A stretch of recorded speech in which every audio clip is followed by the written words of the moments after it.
key, like, Yeah, you still this thinking. might be a reach, but low key, Lows and Keys, like, Kobe might be Jay-Z, like. Like, motherfuckers always gonna be like, oh, Biggie and Pac. Okay. RightonQuelive, we live. I like where this conversation is going real quick. You know, I don't really do sports too much on here, but we can do a little sports music thing real quick. So you said Kobe. First, like, RightonQuelive, we live. I got my man. Introduce yourself, sir. Charles Lloyd. Professional. Okay. Also known as Uncool Chuck. Gotcha. So you just said the take was, you know, first it started with saying, like, you know, T-Mac appreciation, whatever. Niggas try like T-Mac wasn't great. T-Mac wasn't actually better than Kobe for a brief period of time. From 2002 to 2004. Like, cool, we roll with that. Then we start talking Melo appreciation, how a lot of niggas got revisionist, like amnesia and revisionist history syndrome, trying like Melo was never great. Melo was a top 5 player in the league. Facts, like niggas was saying like Melo was the best scorers ever. Melo was the best scorer in the league at this time, or like that was the point where people were saying Melo was a better scorer than LeBron James. Facts, like, talking about scorer, yeah. I remember when niggas was like, is LeBron clutch? And like, Melo clutch. That wasn't like, really a question for Melo. Yeah, so, and then, so back to Kobe. So you like, Kobe is Hov. Yes, I said Lois. I know people. The Lois like, Keys. People probably like crazy, but like Lois Keys, and this is my reason. It's like, if you look at Hov, people always be like Hov great, but like everybody always say Biggie and Tupac like the greatest, right? And then if you look at Kobe Bryant, niggas be like, well, Jordan is like the gold standard, but like, who the fucking, like, if we honest, like, who really closest to Jordan? Kobe, for real, like, only thing for real that might got over Kobe is the one ring. Right. If we being truthful, like, Kobe got more All-Star appearances, I think, than him. Well, Mike got MVPs and all that shit. Got more points, defensive player, shit like that. But, like, Kobe was great for a long fucking time. And just like Hov been great for a long fucking time. Like, it was that, you know, them first 2 years when Kobe was like, you know, AI was like clear-cut best person in that draft and all that shit. Ray Allen was getting his shit. But, like, when Kobe got there, it wasn't no looking back. If you look at Hov, like, when he first came around, he like, you know, it was, you know, Nas, Biggie, Tupac, but even for a while, DMX. But once Hov got, like, that footing, like, okay, it's a fucking rap. I always look. So you got a good point where you talk about the duration, because Kobe played a long time, Hov still running, right? So like, because initially I used to be like Hov was Jordan, because they just, you know, the GOATs per se, nobody kind of topping up. And I always looked at Kobe was Wayne, because like Wayne put up a lot of shots, like. Kobe put up a lot of shots. They both kind of started off shaky. They both were in shadows of others. And then at a certain point, it was like, there ain't no denying this shit, nigga. I'm here. I'm kind of throwing stones at the throne. When Wayne was like, I'm better than the whole Kobe. Like, nah, I'm kind of better than nigga Jordan or whatever. Okay, then I like your comparison. And that might be real. And then to digress even further, I look at like Drake as LeBron, where it's like, you know, a lot of niggas was scared if the Ghost Ring thing never came out for Drake, yo.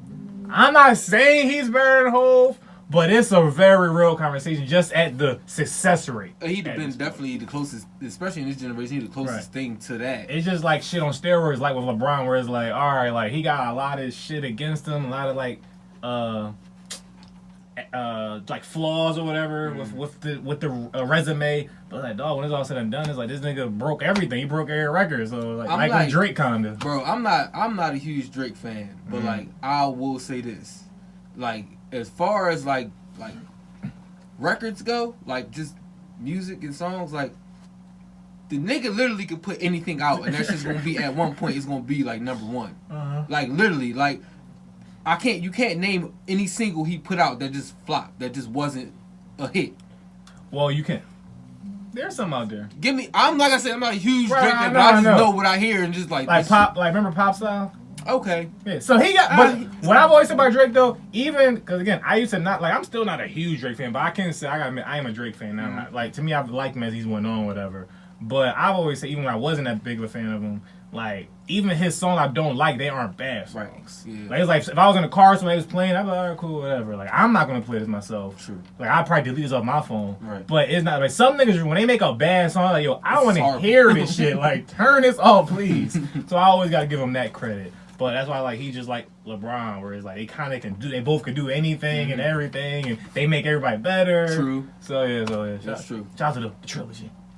But moving on though. So Reese, I see you talk often a lot about, just creative droughts and motivations, inspirations, and I seen that you kind of caught a stride recently, whatever. So talk more about it, because you're very seasoned in the scene or whatever of the city and shit like that, and just creative shit like that. But so talk more about that, and where you at now? Right now, I'm in the groove. I'm in the good space. We was talking before we started. Like I got a lot of pressure. I put a lot of pressure on myself because a lot of stuff I want to get done this year. But prior to that, prior to this year, the previous maybe 20 months, it was tough as shit. It was really fucking hard.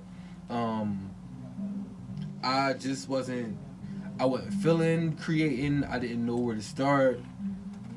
I don't know. I was just real clouded, and I had like certain personal shit going on.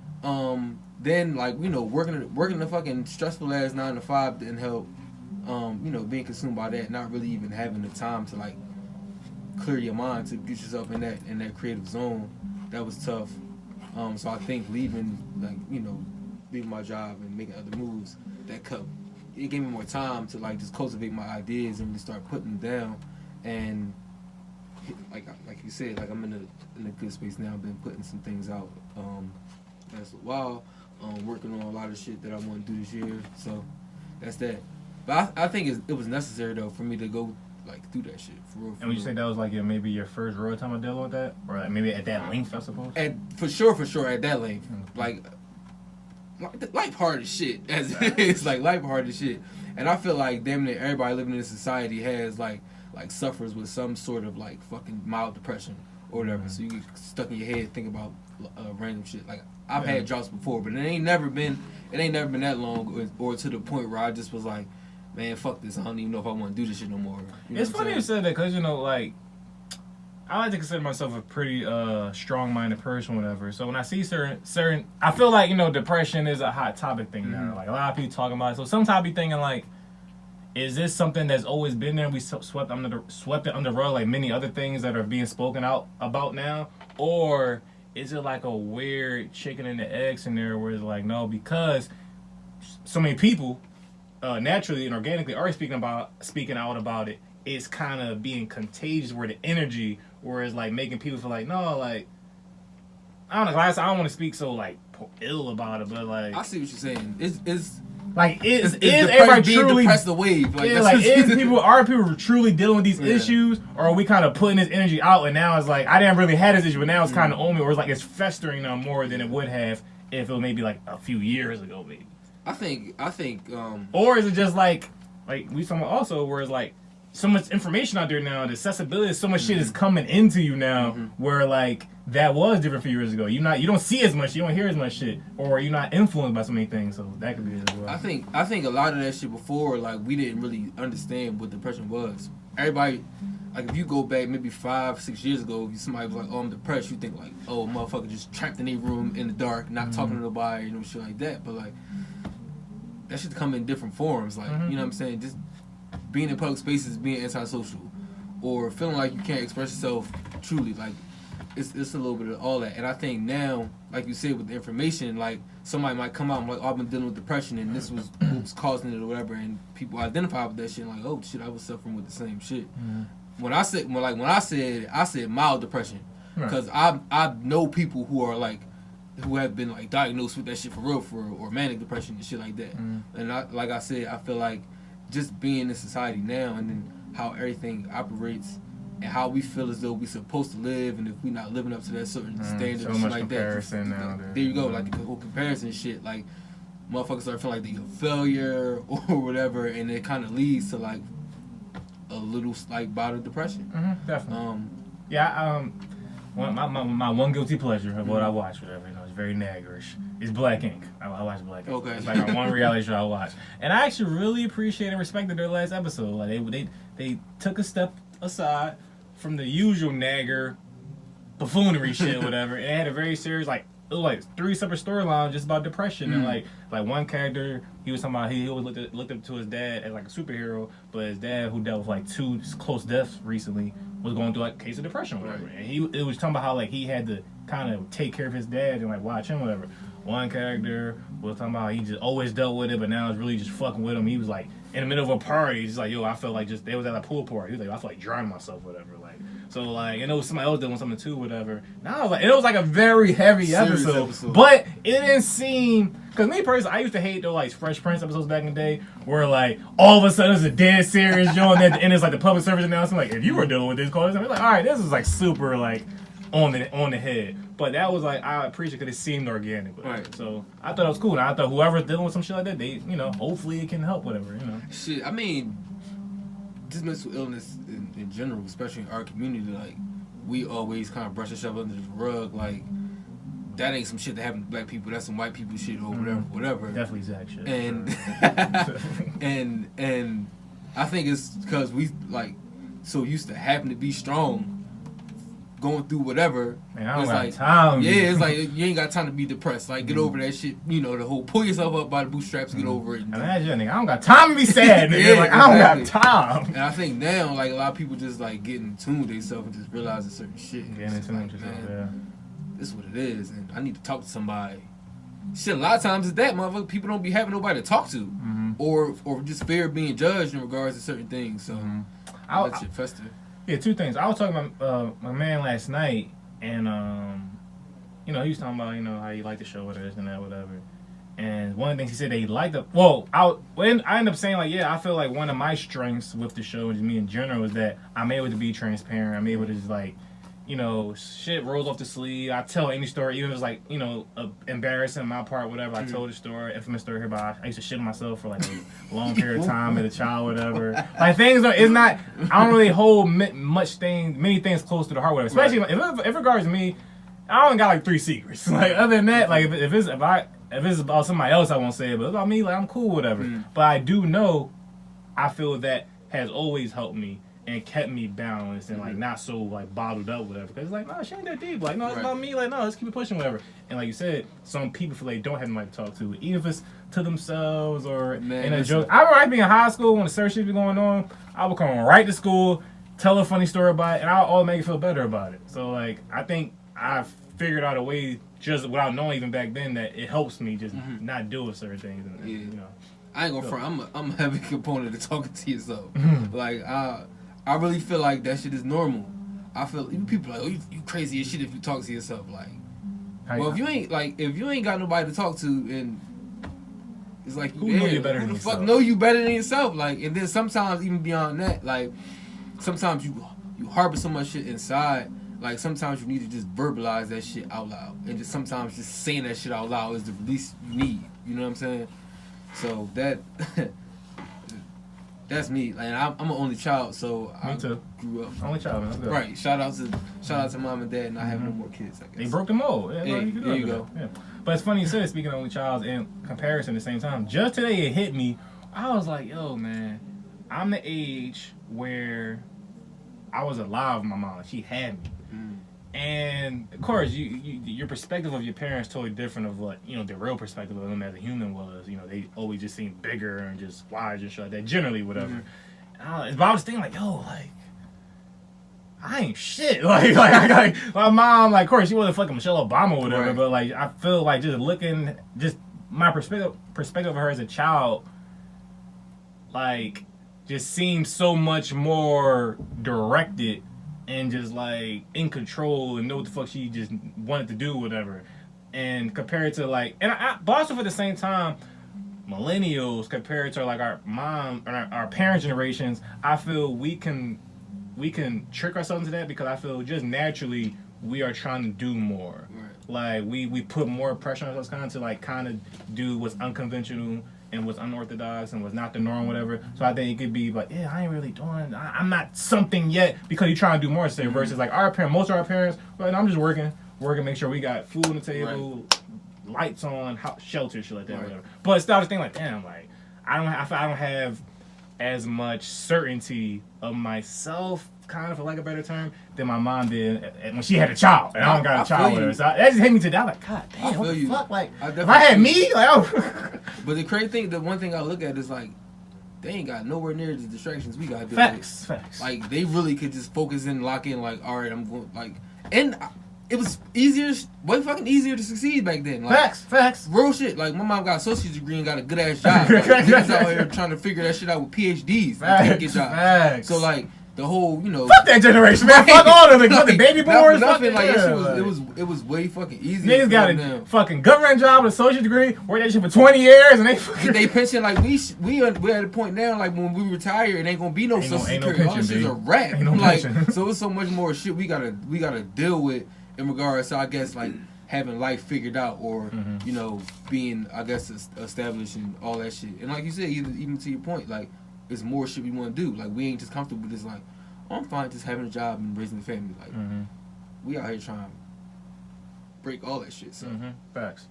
Like I mentioned, whatever, you're pretty seasoned and just rounds. I've been around. Been around, man. You get around. Talk a little bit about like the idea or concept of burning bridges, because I have a thing on this podcast where it's called the fuck you forever list, whatever. People do certain things, whatever, act certain ways. It's like fuck you forever. Right. Whereas like I'm not saying I want you to die or it's beef, but like we don't really need to do business forever because it's cool. I don't like the way you handle things. Right. Some people say that's not a good way to like handle things, because like no, you never burn bridges, you never know whatever. And I feel like no, if you confident in something, what you gonna do? Nobody can sink your shit, because it's like no, I'm gonna be what I'm gonna be. Fuck your bridge. So you, I'm sure you've seen plenty of people come and go, and plenty of people do fucked up shit, whatever. Maybe to you, maybe to others, whatever. But Jimmy, how you feel about that? And bad impressions, all these things. So in regards to the whole burn your bridge shit, right? And then I guess applying that to like business. I don't know if you watched Boardwalk Empire. I did. But so this character, he's probably my favorite character, Jip Rossetti. He said something. Season 3. All right, season 3. He came in. He was trying to come in and just take everything over. Dark hair boy. Yeah. They got into a shootout when he was like butt ass naked in the house. Whatever. Yeah. Okay. Yeah. Okay, gotcha. He said some shit. Nucky was saying like, "Oh, you take everything so personal," and he said something, and that shit kind of stuck with me. He just was like, "Everybody a person, right? So how the fuck else am I supposed to take it?" Bars. So, regardless if it's business or not, you decided personally to do something to me. So yeah. I'm gonna take that shit personal, and if I decide not to fuck with you no more, fuck you forever list, like you said. Like, I'm not gonna sit here and be like, oh, it was just business. Like, I think too many people live in that, or had that mindset where it's like, oh, they didn't mean to do that shit, it was business. Like, my thing is, no, you meant to do that shit. You did it to me for a fucking reason. I'm a person. You know what I'm saying? So I'm gonna take that shit personal. You did that shit to me. Yeah, I'm cool. And I always try to work on like a respect basis, where like exactly. I respect you as a you didn't respect me enough to do right by me, bro. Yeah. So fuck you, dog. Like, and you burnt the bridge to me. Like, it is what it is. I don't care about that whole leverage thing or you might need somebody down the line shit. Like, no, if you felt as though you could fuck me over one time, I'm never gonna fucking need you. I'm gonna make sure I don't ever need you again. So that's that. And I think for me, that's the integrity part of shit. I've seen people do some fucked up shit. Fortunately enough, I haven't been fucked over like that in that regard. But there's always some shaky people out here all the time. You hear certain shit, you just try to stay clear of certain shit, or try not to put yourself in those situations where that person got the opportunity to do you the way they might have did somebody else. It's a tough time. You know what I'm saying? Everybody trying to just go up, and everybody don't have integrity or good morals, and a lot of people will do whatever on their climb. You just gotta be strong and hold your conviction in regards to who you are and what you'll tolerate and what you won't. Facts. Morals and integrity, like I said, and often like as well, we speaking about the whole Steve Harvey thing, Monique thing briefly, and we just saying that just like the whole thing of just like because he literally said like no, like he literally basically said like you can't make no it's a money game, like money. Yeah, so it's like so you basically saying like for the money you do anything. Basically, that's what he's saying. And I feel in this millennial age and everybody's saying words and really know the definition of shit, whatever. That's literally the definition of a coon. It is. So it's like it is. Yeah. It is. So and then what makes it worse to me was Steve. And I know a lot of people connect this to like the whole Monique thing from like a year ago, whatever. To me, it was two different things, and two things can be true, whatever. And I feel just generally to me makes it worse for him because if you don't know, shit, look it up, nigga. Monique and Steve already conversation. But the fact that because me and you both agree that there is a way to conduct yourself in certain environments. Right. You're not going to act the same way in everywhere. Yeah. Hopefully, whatever, wisely. But there is a fine line between conducting yourself a certain way for whatever reason and compromising yourself for whatever certain reason, whatever. And then like, again, what makes it worse is that Steve, nigga, if it was over tomorrow, you should be fine, my nigga. Like it's like. Nigga, what? How many jobs you got? How long you been doing this entertainment shit, whatever? And you still compromising yourself? Exactly. Talking about, I got kids. I got grandkids. What? If that shit, like you said, that shit all stopped today. Like you ain't gonna be able to feature fucking family.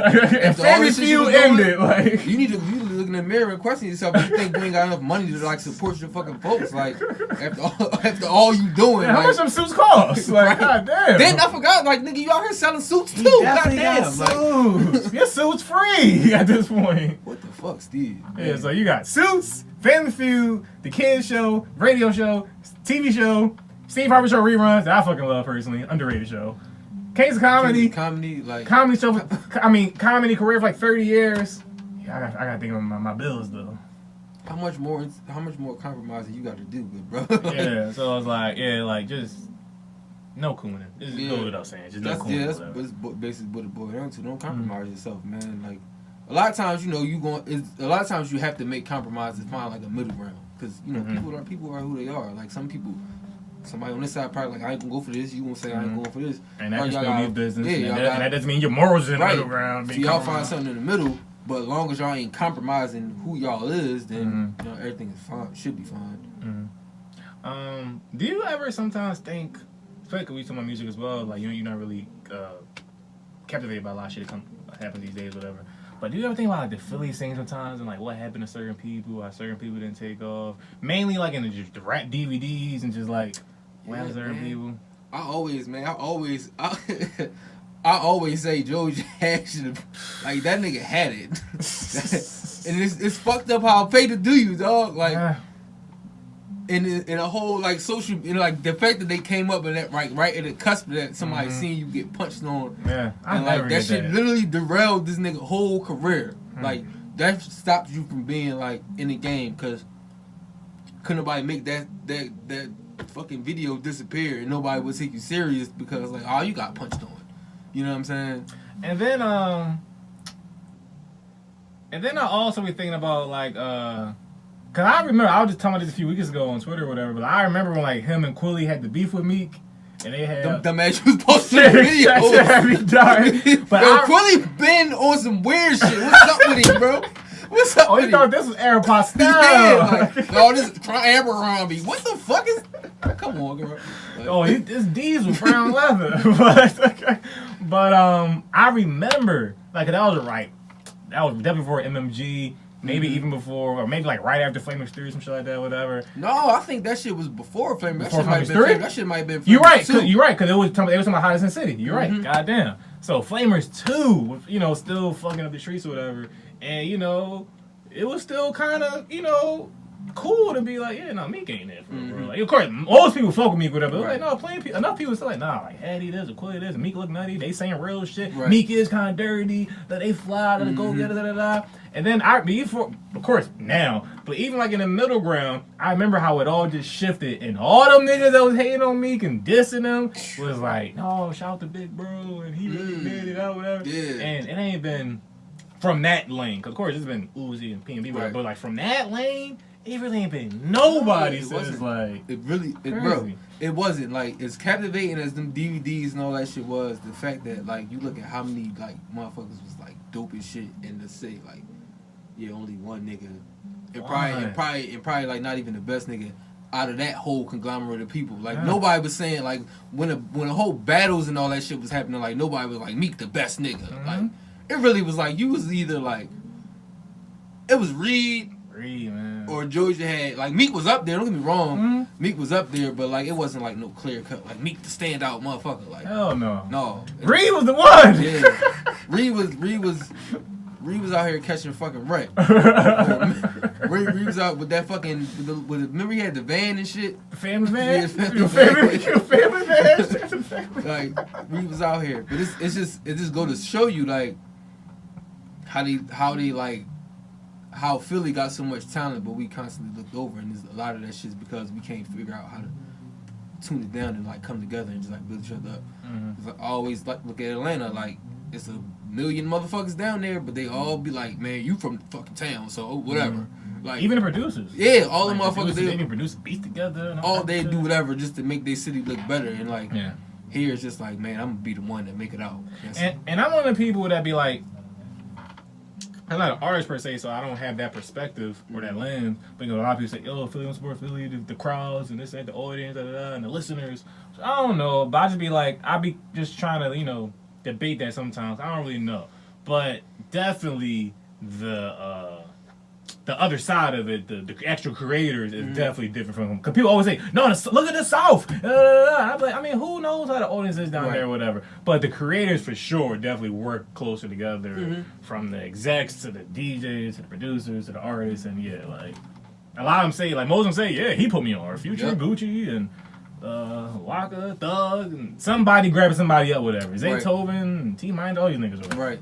And it's crazy that they all really from one city. It's really like crazy when you think about that many people in the past 10 years. Because of course, people, Outkast, but just like since, even after Jeezy, Jeezy and T.I., since like Future, how many niggas that pop up from one city? It really is ridiculous. That's real shit. Like, real shit. Damn, it's like every year it's a new hot nigga from Atlanta. Like, and it's crazy. And a lot, so yeah, it's definitely a bunch of just hot niggas, but a lot have stuck at this point, like from 21 to Future to Thug and Migos, and you got Metro, all the fucking producers and shit. So all of them. Yeah. Like, no cap. All of them. Like, what's fucking crazy to me though, man? Yo, I ain't never realized how much people really like Gucci Mane. Like, Gucci, yeah. Like I remember like not about to not be friends with a nigga because he said his favorite rapper is Gucci Mane. I definitely call Gucci most overrated rapper of all time because niggas have put him in this like upper echelon talks now of like, yeah, it's T.I., Jeezy, Gucci. I'm like, nigga, what the fuck? Yeah, what? like word? Yeah, okay, he got 1,000 tapes. None of them shit's hot. Like, so it's like, cool. This nigga. But the crazy thing is, when you look at a lot of the shit that's hot right now, like, that come from the Gucci tree. Exactly. Like, it's yeah, crazy. So I definitely would call him a legend. I'm saying I call Soulja Boy a legend, but Soulja Boy's still trash. So it's like, you could be a legend for, like, bad reasons. Yeah. Yeah. Like, you could break the, like you said, break the fucking mold. That don't mean you hot. You know what I'm saying? That don't necessarily mean you hot. And I remember when Gucci, when he first broke up here, right around when Lemonade dropped. That and he had a song with Usher, I think, some shit.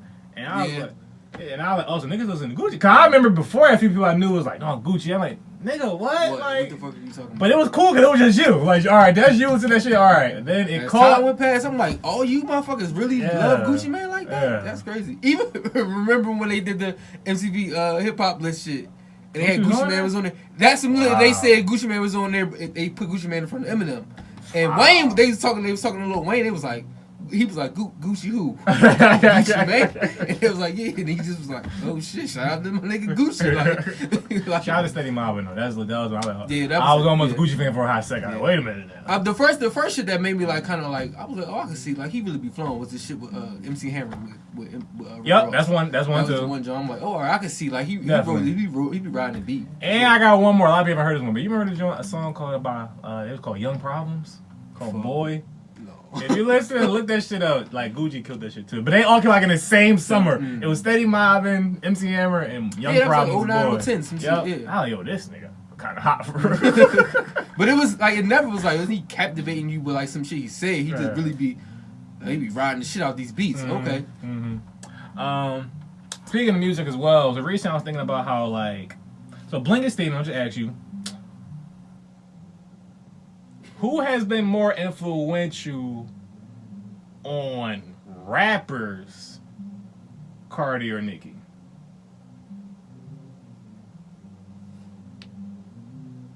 Influential. I mean, you gotta say Nicki. You have to say Nicki. Like, I think you had to say Nicki. Okay. Like.